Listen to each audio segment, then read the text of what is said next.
Hello mga guys! Luto muna ng kanton. Nakapagluto na ba kayo?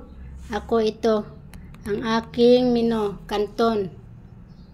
Kanton ng Pilipinas mga guys. Number 1 ito dito. Sa mga Pilipina. Yan. Yung natural na pagluto lang ng mga Pilipina. Ganyan lang. Yung pang araw-araw na gamit. Yung mga ginagamit. Bawang, sibuyas, kamatis. Siyempre, may chicken magic yan. Hindi yan nawawala mga guys. Kahit dito, yung chicken magic galing yun dito. Ay, galing sa Pilipinas, sorry. Kaya, ito ang aking menu. Ano ba ang menu ninyo? Ito na lang muna sa amin pang isang linggong pagkain. Tambak namin sa rep. Para hindi masyadong mahagat sa oras at medyo pag-ubusin ng oras sa kusina hindi makakapagpahinga. Kaya ito na mga guys, yan, lagay na ang gulay. Ganyan lang ang simpleng pagluluto, halo-halo, yan, para makakain na din. Tanghalian na dito mga guys, pero sa Pilipinas sigurado hapunan na yan.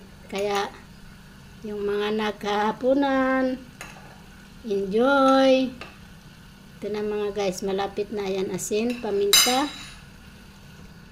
yan, halo uli. Hintayin lang kumulo para mailagay ang kanton at para makakain na din.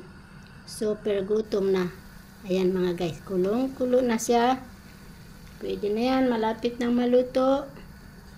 Enjoy ang tanghalian mga nasa Pilipinas. Kamusta kayo? Ingat sa the one ba? The big one. Pray lang tayo mga guys. Kahit kami dito nagpipray para sa ating bansa at mga kababayan. Kaya dubling ingat. Ito mga guys, malapit na maluto. Ito na. Tapos na mga guys. Kakain na rin kami. Thank you for watching. Maraming salamat sa mga nanonood. Thank you very much. Bye bye.